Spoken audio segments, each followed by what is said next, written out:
On a quiet night above Jupiter, the research station Oberon floated in its slow orbit. Its windows showed endless black space, dotted with cold stars. Inside, most of the crew slept, except for two people in the control room, Commander Rafe and Junior Officer Lin. The station's scanners were calm, showing only the usual traffic of cargo ships passing through the sector. Nothing unusual. At 2:13 station time, the comm broke.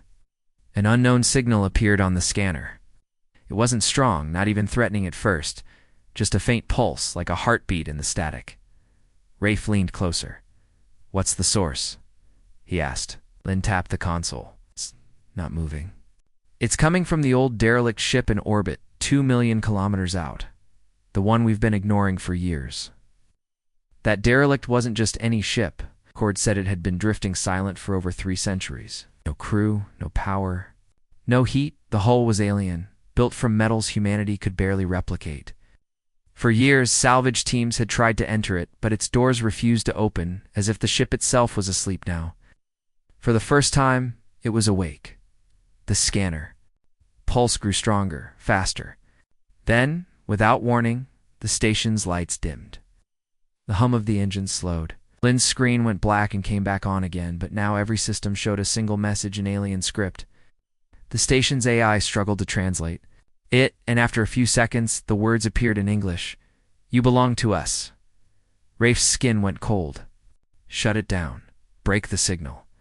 "I can't," Lin whispered. "It's not coming through the comms. It's everywhere." Outside the window, something strange began to happen. The stars, hundreds of them, seemed to stretch and smear, leaving crimson trails across the void.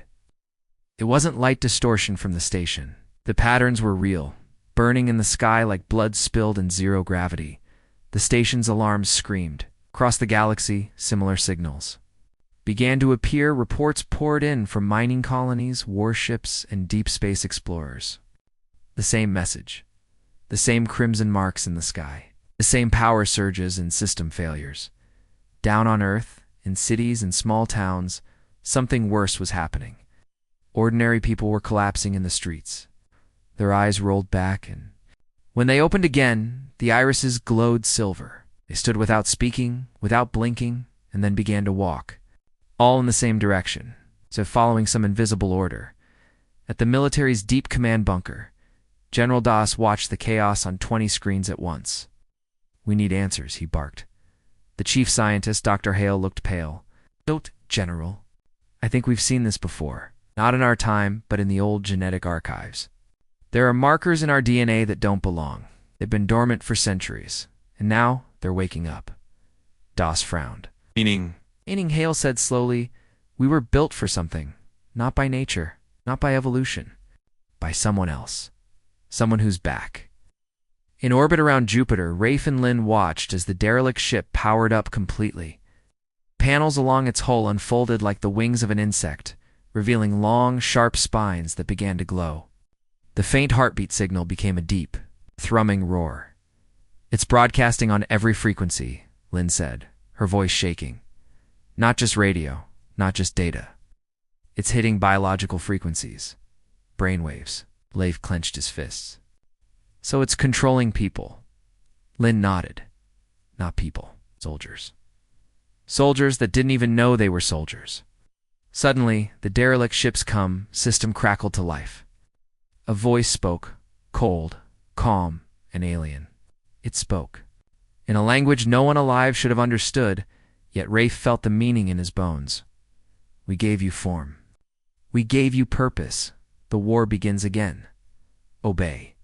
Then, without warning, the ship's engines ignited, burning with a green-white flame. It began to move toward Earth.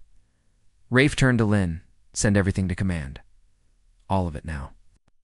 Was already working, but the system lagged. The signal was fighting her. "It's trying to stop me," she gasped. On Earth, in the streets of New Berlin, the first activated humans began to march toward the city gates. Police tried to stop them, but the soldiers moved with inhuman speed and strength. Bullets slowed them, but did not stop them. And they didn't fight like normal people. They fought like machines that had practiced for Centuries Dr. Hale was still explaining to General Dawes. The genetic patterns, their commands, pre-programmed battle instincts, strategies, reflexes. They're being downloaded now into millions of human minds. Who's behind it? Dawes demanded. Hale's voice was low. A species older than our history. The ones who made us. They fought a war long before our time, and they built us to fight it for them. When the war ended, they left. But they must have always planned to come back. In the command center, an operator shouted, "Multiple alien contacts emerging. Near Saturn's orbit?" The big screen lit up. Hundreds of ships, sleek and sharp, tearing into real space from somewhere far beyond human maps. Some of the ships were damaged, their hulls scarred, but their weapons glowed like suns. "Sir," the operator said, "they're coming in fast, and they're hailing us." A single alien figure appeared on the main screen. Its skin was pale and metallic, its eyes black pools that seemed to reflect nothing. It spoke in perfect English. "You were made for war. That war is not over. Return to your masters, or be destroyed." In that moment, the truth became clear to everyone watching. Humanity had never truly been free. The crimson sky was not a warning. It was a summons. And the ones who engineered them had come to claim what was theirs. Above Jupiter. The derelict ship sent out one last pulse before it accelerated toward Earth. This time, the pulse hit harder. On the station Oberon, 3 crew members collapsed, their eyes flashing silver before they rose silently to their feet. Without speaking, they walked toward the weapons locker. Rafe reached for his sidearm. "Lynn," he said, "I think the war just started." Far away in the deep cold between stars, the alien fleet closed in, carrying with it a war that had begun long before humanity was born. The station Oberon was no longer quiet. 3 of its crew, men and women Rafe had worked with for years, stood frozen in the doorway of the control room. Their silver eyes glowed in the dim light. They didn't blink. They didn't breathe like normal people. "Step away from the weapons locker," Rafe ordered, gun raised. They didn't respond. Instead, they moved fast. Not human fast. One leaped across the room, closing 10 meters in a heartbeat. Fired twice. The shots hit, but the soldier didn't fall. It simply kept coming, grabbing Rafe's wrist with crushing force. Lynn grabbed a fire extinguisher from the wall and smashed it against the attacker's head. The soldier staggered, giving Rafe just enough time to break free and slam the emergency bulkhead shut between them. Lynn's breathing was ragged. They're not themselves anymore. Rafe stared at the sealed door. "No, they're soldiers. Soldiers we didn't know we were." On Earth, General Dawes' command bunker was chaos. The recall signal was spreading. In less than 4 hours, millions of people had activated. Families were locking their own relatives in basements. Cities were declaring martial law. Dr. Hale stood in front of the main holo-display, pointing at the DNA model spinning above the table. "This is what's hidden inside all of us. Ancient code. Alien code. It's not active in everyone, maybe. 20% of the population carries the right sequence, but those who do are waking up." Dawes glared. "And when they wake, they fight. With skills no human army has ever trained. Skills they were born with." Hale's voice was grim. "Can't just shoot your way out of this. You know how to outthink." You, in a quiet rural town in Africa, a teenage boy named Keo sat at his kitchen table, eating dinner with his mother. The power flickered. His vision blurred. Strange humming filled his ears. "Keo, are you okay?" his mother asked. He looked up at her, but it wasn't really him anymore. His eyes shone silver. He stood slowly and walked outside. By the time his mother followed, dozens of people in the village were already gathered in the dirt road, all with the same glowing eyes. Without speaking, they began to march toward the hills. The alien fleet near Saturn spread into a wide formation. Their largest ship, dark and jagged, moved to the front. From its hull, more pulses rippled out, invisible waves that hit Earth like a second heartbeat. On the Oberon, Lynn clutched her head. It's stronger now. Feels like it's trying to crawl into my thoughts. Rafe shook her shoulder. Stay with me, she nodded, but her hands trembled. The station's scanners pinged a swarm of smaller alien craft had detached from the derelict and were heading toward the moons of Jupiter. They're spreading the signal closer. Rafe realized the fleet's just the hammer. These drones are the hooks. They'll turn every sleeper they can before the war even starts. Back on Earth, DOS ordered a desperate plan. Find me anyone immune. Some people aren't affected. I want to know why. A few cases had already appeared, soldiers and civilians exposed to the signal who didn't change. The largest was a young pilot named Kara Vance, who had stared straight into the pulse and felt nothing. When she was brought before DOS, she shrugged. I don't know why it doesn't work on me. I just feel the push, but I can push back. Hale's eyes lit up. General, if we can find the immunity trigger, maybe we can block the activation in others. DOS nodded. Then she doesn't leave this bunker. She's our key. But while Earth scrambled for answers, the activated soldiers were already moving. In New Berlin, an entire armored division vanished overnight. Tanks, artillery, personnel. Satellite images showed them heading north across frozen tundra, moving with perfect coordination. In the Pacific, a fleet of cargo ships was hijacked by crews who no longer spoke. They changed course toward deep ocean trenches, as if retrieving something hidden long ago. And in space, human ships sent to patrol Mars went dark one by one, their crews turning mid-mission. Rafe knew the war was no longer coming. It had started. The Oberon received a direct transmission from the alien flagship. This time, the message was clear, spoken in English with no translator needed. You were made for war. The war begins again. Your will is not your own. Rafe muted the feed. Over my dead body. But deep inside, he wondered if he could keep that promise. Far below on Earth, Kara Vance was staring at the big tactical map. General, look at that. Movements of the activated soldiers formed strange patterns across the continents, converging lines, spirals, precise geometry. They're not attacking, Kara said. They're building something massive. And when it's finished, she didn't have to finish her sentence. Everyone in the room felt it. The sense that humanity wasn't just fighting for survival.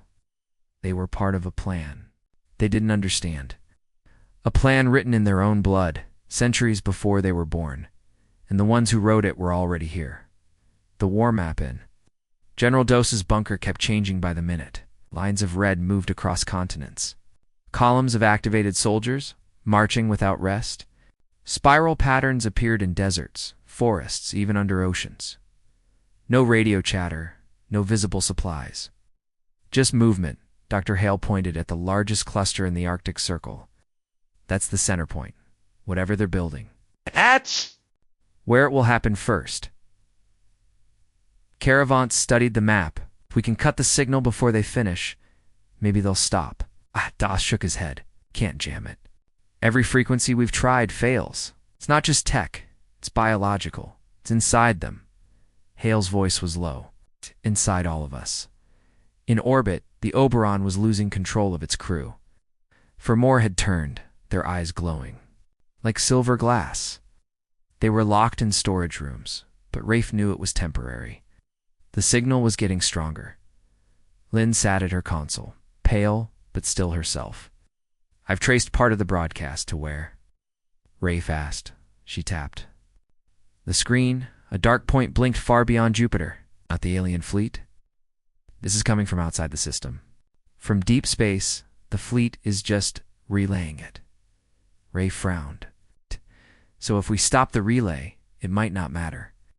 The source is too far, and the signal's too complex. It's like it's rewriting the mind, not just giving orders. Earth. A small research team under Dr. Hale ran blood tests on Kara. The results made no sense. Her DNA had the same alien markers as the activated soldiers. But something in her immune system was blocking the change. Hale stared at the data. She's fighting it, without even knowing how. If we can copy this resistance, maybe we can create a vaccine. Kara leaned back in her chair. How long will that take? Maul's shoulders sagged. Months, maybe years. We don't have years, Das snapped. Meanwhile, reports came in from the Arctic.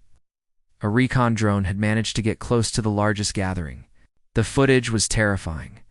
Thousands of activated humans were digging into the ice, exposing something buried beneath massive black structures that pulsed with faint green light. The shapes were alien, covered in strange writing. "What is that?" Das asked. Hale's voice was almost a whisper. "It's a transmitter, a physical one. If they finish building it, the recall signal won't need the fleet. It will come from Earth itself." Back on the Oberon, alarms blared. One of the alien drones from the derelict ship was approaching, its hull covered in rotating blades of light. Rafe ordered the defense guns online, but Lynn froze. Her eyes flickered silver for half a second. She blinked hard and shook her head. "I'm fine," she whispered, but her hands trembled as she worked the controls. The drone ignored the Oberon's warning shots and latched onto the station's hull. Moments later, a deep hum filled the corridors. Rafe realized it wasn't damaging the station, it was broadcasting inside. Crew members screamed. Others dropped to their knees. Clutching their heads, 3 more soldiers turned instantly, charging at anyone who resisted. Rafe fired. But he could see it, the silver glow spreading like fire across the crew. In the bunker, Das gave a final order. "We hit the Arctic site, full strike." Kara stepped forward. "If you do that, you'll kill thousands of innocent people who aren't in control of themselves." "And if I don't," Das growled, "we lose the planet." Dr. Hale interrupted, pointing at the data. "General, the recall protocol isn't just a command, it's a download. Once complete, they won't just be soldiers, they'll remember everything they were built for. They'll know weapons, strategies, alien tech, and they'll never turn back." "How much time do we have?" Das asked. Hal looked at the timer on his console. "Hours, maybe less." Far above, the alien fleet shifted formation. Flagship moved toward Earth, its weapons glowing. But instead of firing, it released thousands of small pods that burned through the atmosphere. Each pod carried a beacon, portable amplifiers for the recall signal. They landed in cities, jungles, mountains, each one pulsing with the same heartbeat. Kara stared at the tactical feed. "They're not just building the transmitter in the Arctic, they're building hundreds of them, everywhere." On the Oberon, Rafe fought to retake the station. The alien drone on the hull finally detached, spinning away into the void.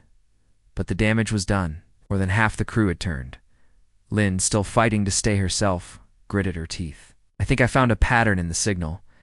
If I can match it, I might be able to." "Invert it?" "Invert?" Rafe asked. "Push it back. Not to stop it completely, but to confuse it. It might buy us time." Rafe nodded. "Do it." She began typing furiously, sweat dripping down her face. But deep in her eyes, the silver shimmer was returning in the Arctic. The alien structure rose higher from the ice, a black spire, humming with unnatural power. Around it, the activated humans worked faster, their movements perfectly synchronized. One of them, a tall man with pale skin and a blank face, looked up at the sky as if sensing something far away. Slowly, he smiled. The recall protocol was almost complete. The Oberon drifted in the shadow of Jupiter, its hull scarred from the drone attack. Inside, the air smelled of smoke and ozone. Half the crew was locked in containment, their silver eyes burning through the glass. The other half worked in silence, watching each other carefully. No one trusted anyone anymore. Lynn sat slumped over her console, pale and sweating. "I've inverted the signal in some sections of the station. It's messy, but it's slowing." "The change." Rafe glanced at her. "And you still yourself." She hesitated mostly. The pause was enough to make him uneasy. On Earth, the Arctic spire was nearly complete. Its black metal surface drank in the light, pulsing in time with the crimson patterns in the sky. Drone footage showed thousands of activated soldiers guarding it in perfect formation. They didn't blink. They didn't speak. General Das stared. "At the feed, we can't hit it directly. They've ringed it with civilians who haven't turned yet. Any strike would kill them too. Kara Vance stood beside him.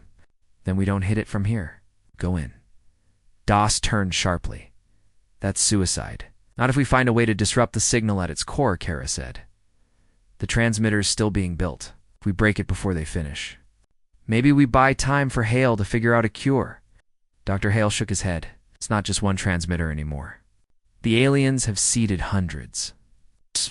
Even if we destroy this one, the others will keep broadcasting. Kara looked at him. Then we start somewhere, or we lose everywhere. Meanwhile, in orbit, sabotage had begun. Across the human defense fleet, systems failed without warning. Engines stalled mid-burn. Weapon bays locked shut. Crews turned on each other in sudden bursts of violence. On the battleship Vigilant, Captain Torres made a grim discovery. One of his officers had been activated days ago and had been feeding enemy ships the fleet's positions, and it wasn't just one, in ship after ship. The same story played out. The aliens weren't just attacking from outside, they were dismantling the defense from within. On the Oberon, alarms flared again. Boarding craft incoming, Lynn said, her voice flat. Head snapped up. Aliens. Lynn's fingers hovered over the controls. No. Human signatures. But her words trailed off. The docking clamps rattled. The airlock cycled. For humans in full combat armor stepped aboard, but their movements were too precise, too smooth. Light glinted under their visors. They moved without speaking, fanning out through the corridors. One of them carried a strange device, a black cube covered in alien symbols. What is that? Rafe asked. Lynn's voice was barely a whisper, a beacon. They're going to turn the whole station into a relay. On Earth, Kara and a strike team prepared to leave for the Arctic. Doss watched them board the dropship. You've got one? Objective? Find the control core of that spire and destroy it. Even a temporary disruption might slow the spread. Kara's strapped in, and if we fail... Doss didn't answer. The dropship roared into the crimson sky, vanishing into the storm. Clouds above the polar seas. Far away, the alien flagship shifted position, moving closer to the moon. Its hull opened in jagged segments, revealing massive claw-like arms. Slowly, it began constructing something in orbit, a ring-shaped structure big, enough to surround a city. Dr. Hale's voice shook when he saw the images. That's not a weapon, that's a command amplifier. If they finish it, the recall signal will reach every human brain in seconds. Immune or not, Doss gritted his teeth. We're fighting an enemy on the ground, in space, and inside our own heads. Back on the Oberon, Rafe and the remaining loyal crew set an ambush. When the activated soldiers reached the reactor deck, they opened fire. The fight was brutal and fast. One by one, the enemy soldiers fell. But when Rafe tore the helmet off the last one, he froze. It was Ensign Cora, someone he had trained himself. She stared at him with silver eyes and said in a flat voice, "You can't stop what you are." Then she lunged, forcing him to shoot her point blank. The beacon fell from her hand, sliding across the deck. Lynn picked it up carefully. The cube was warm, vibrating like it had a heartbeat of its own. "Rafe," she said slowly, "this is speaking to me?" In the Arctic, Kara's team moved through the snow, under the cover of darkness. The spire loomed ahead, its surface crawling with silver-eyed guards. One of Kara's soldiers whispered, "They're not even looking for us." "No," Kara replied. "They already know we're coming." From the shadows of the spire's base, a tall figure stepped forward, human but wrong. His voice carried through the icy wind. "You were made for war, Caravans, and war is what you will give us." The Arctic wind howled, blowing snow across Kara's visor. The tall man in front of the spire stood still, silver eyes glowing. His breath did not mist in the freezing air. He wasn't alive the way humans were alive. "You know my name," Kara said. "I know all of you," he replied. "Your blood remembers me." Before she could speak again, the ground shook. From deep beneath the ice, massive machines began to rise. Black, insect-like constructs with long limbs ending in drills and claws. Their bodies pulsed with green light, the same light that ran through the spire. Kara's team opened fire, but the bullets sparked harmlessly off the machine's hides. The tall man raised his hand. At once the activated soldiers guarding. The spire moved forward in perfect unison. Kara knew they couldn't win a straight fight. She shouted, and her team dove for cover among jagged ice ridges in orbit. The Oberon drifted far from Jupiter, keeping its distance from the alien fleet. Lynn sat at her console, the alien beacon still in her hands. It's not just a relay, she told Rafe. It's a translator. It's turning the deep space signal into something human brains can understand. Without these, the fleet can't activate anyone. Rafe's eyes narrowed, so we destroy them, and shook her head. It's not that easy. Each alien ship has dozens, and she hesitated. They're not all on ships. Some are hidden on human vessels. The realization hit both of them. The enemy fleet wasn't the only danger. Their own side was carrying the same weapons meant to enslave them. Far beyond Jupiter, the alien armada began to move. Hundreds of ships glided forward in total silence. No engine roar, no comes chatter, not even weapons fire. It was as if the fleet was listening. The silence was worse than noise. On the battleship Vigilant, Captain Torres watched their approach. "Why aren't they firing?" he asked. His exo's voice was tight. "Sir, they don't need to. The signal is their weapon." It was working. All across the human defense fleet, crew members collapsed, then rose again with silver eyes. On some ships, entire bridge crews turned in seconds. Taking control of the vessels and steering them into alien formation in the Arctic, Kara's team reached the base of the spire under heavy fire.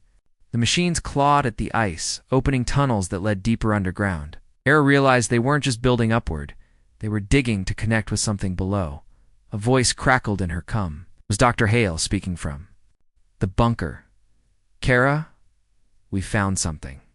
Old records from the first human colonies mention structures like this. They're not just transmitters, they're gates. Gates to what?" Kara asked, ducking behind an ice wall as bullets hissed past. Hale's answer was grim. "How?" "The ones who engineered us aren't the only ones in this war. They made us to fight their enemy. I think that enemy is on the other side of those gates." Back in orbit, Lynn's hands flew over her console. "Rafe, I'm getting a strange reading from the fleet. They're damaged, their hulls are scarred, their energy core is unstable. They didn't come here as conquerors. They came as survivors." Rafe frowned. Survivors of what? Before she could answer, the beacon in her hands pulsed hard, sending a shockwave through the room. Lynn gasped, her eyes flickering silver. "Lynn," Rafe shouted. She dropped the beacon like it was burning her. Her breath came fast, but the glow faded. It was speaking to me," she said. "Not like before. It wasn't an order. It was a warning." On the moon's far side, the alien flagship's ring structure grew larger, almost complete. Dr. Hale studied the live feed. "That's the amplifier. When it's active, the recall protocol will be instant. Even the immune won't be safe." General Doss clenched his jaw. "We hit it before they finish," Sir Hale warned. "If you destroy it, you might also trigger whatever signal they're trying to stop."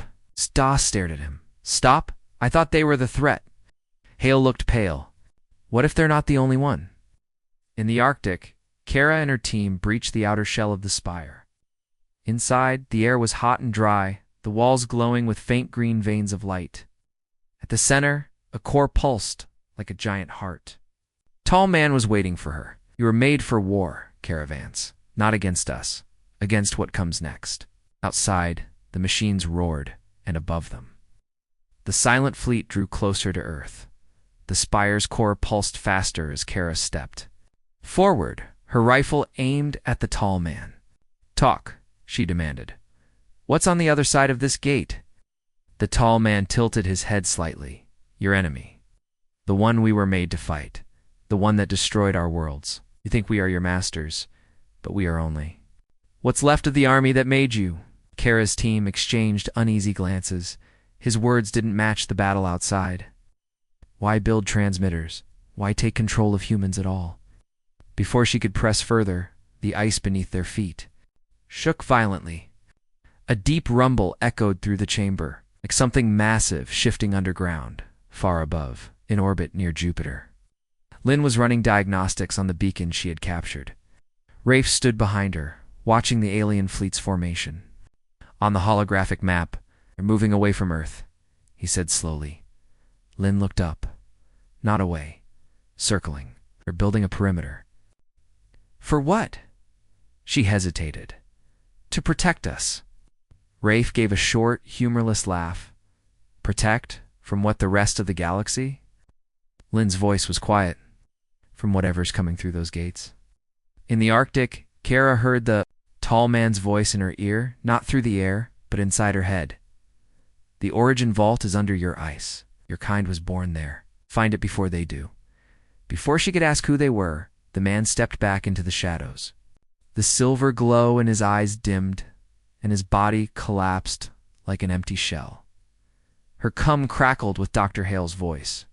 Kara, we've located something under the spire. Deep tunnels leading to a structure older than the ice itself. The scans are right. It matches ancient human DNA tech we've never seen in person. It's where you were designed. Kara tightened her grip on her weapon. Then we're going in. The tunnels beneath the spire were black and silent. The walls weren't natural. They were smooth, metallic, and etched with symbols that shifted when you looked at them too long.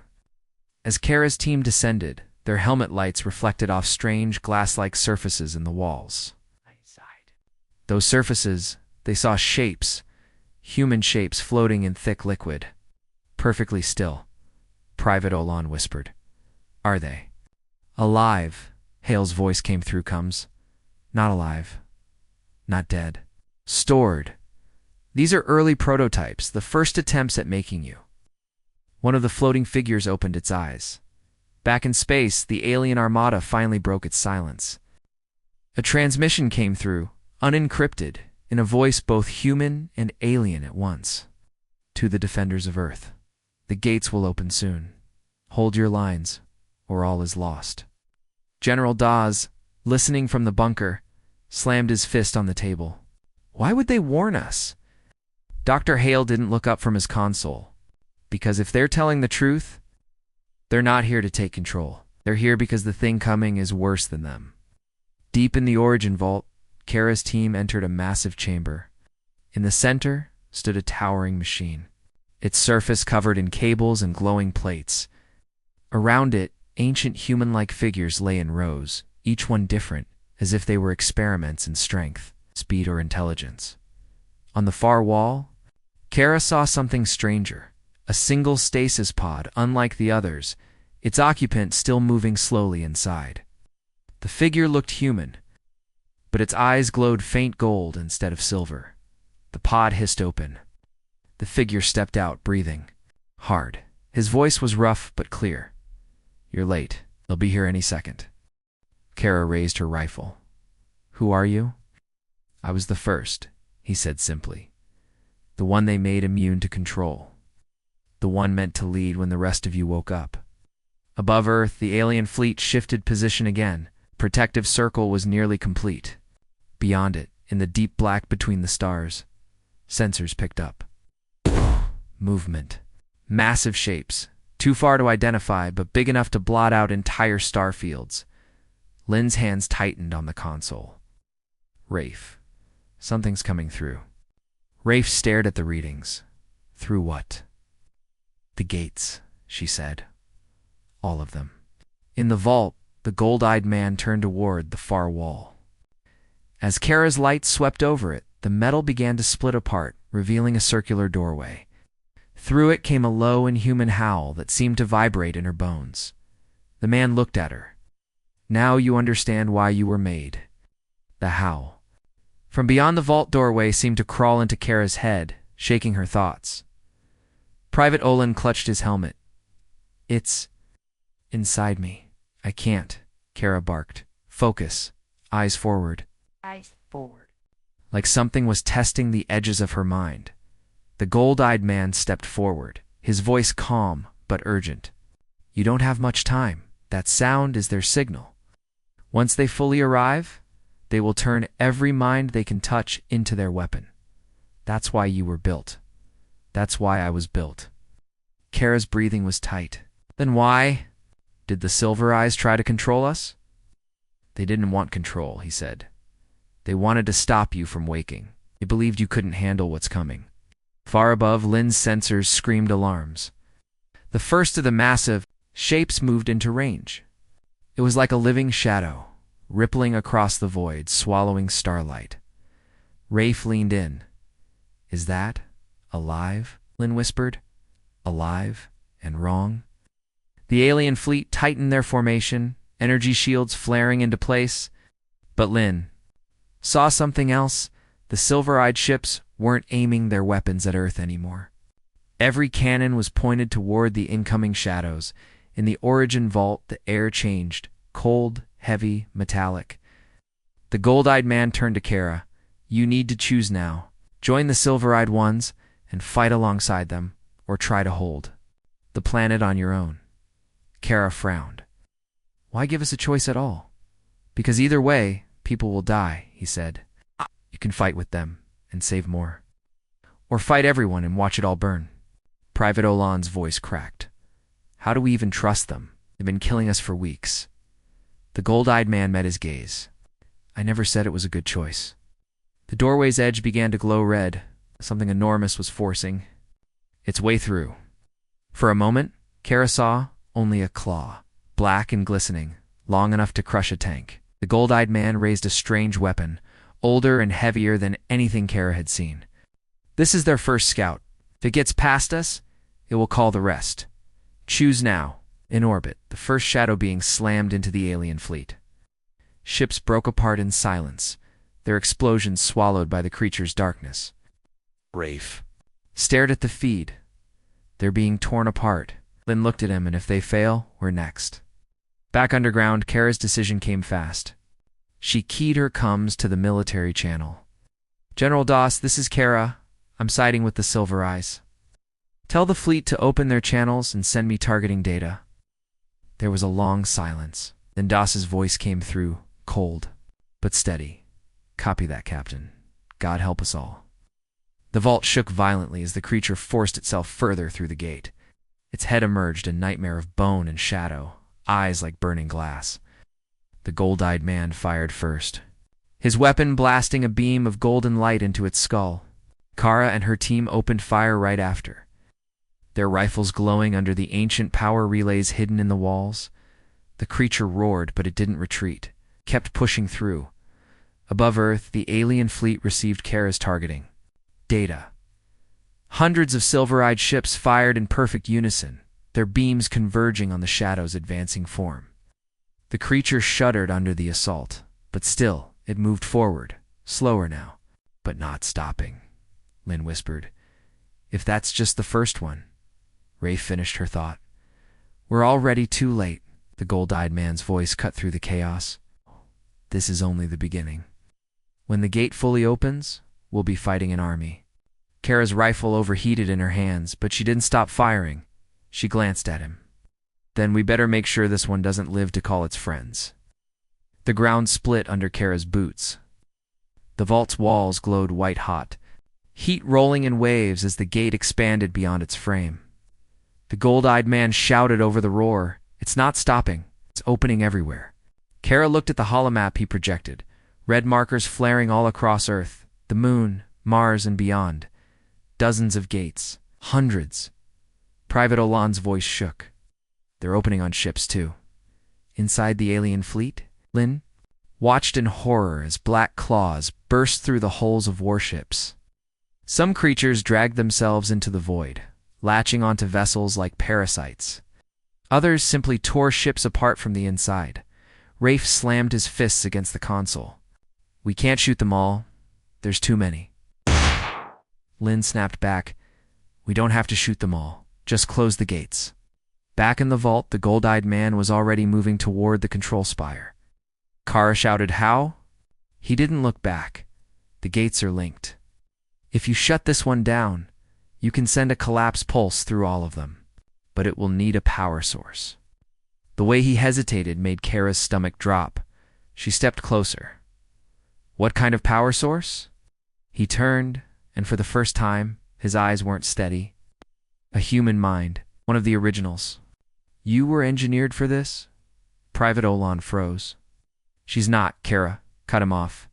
If that's what it takes, we do it. The gold-eyed man stepped forward. You don't understand. The link will burn your mind to ash. There's no coming back. Kara didn't flinch. If we don't, the whole species dies. I'm not giving them Earth. Above them, the alien fleet fought like it had nothing left to lose. Silver-eyed ships rammed shadow beasts head-on, detonating reactors just to slow them down. Of the creatures, its body as wide as a city began drifting toward Earth's atmosphere. Fire licked its edges as it descended. Lynn's voice cracked over. Comes, if that thing lands, we're done. In the vault, Kara stepped into the control spire. The gold-eyed man pressed a glowing disc to her chest. Once you're linked, he said quietly, you'll see them, all of them, everywhere they are. Don't look too long, just shut the door. The gate howled like a storm. Kara felt her vision rip apart. One moment she was standing in the vault, the next she was everywhere. She saw the moon, the alien fleet, the shadow beasts clawing. At Mars, the hundreds of gates burning open in the dark, and she saw the truth. The creatures weren't invading out of hunger or instinct. They were coming for her kind. The engineered humans. The weapons the silver-eyed ones had left behind. She gritted her teeth and poured every shred of her will into the collapse pulse. One by one, the gates shattered, imploding into nothing. Beasts screamed without sound as they were dragged back into whatever nightmare they came from. Above Earth, Lynn and Rafe watched as the massive shadow drifting toward the planet was sucked back into a shrinking tier of light, its claws scraping across the sky before vanishing. In the vault, the gold-eyed man caught Kara as she collapsed. Her eyes were open but unfocused. Her breathing slowed. Olan knelt beside her, shouting, Kara, stay with us. The gold-eyed man placed a hand on her forehead. She's gone too far. The link took her. Olan's jaw tightened. Then we take her back. Far above, the silver-eyed fleet began to retreat. No parting message, no thanks. They simply turned and vanished into the dark. In the vault, the gate's frame was cracked, dead silent. Aras. Body was still until her fingers twitched. Slowly, painfully. Her eyes focused again. She whispered one sentence. They'll be back.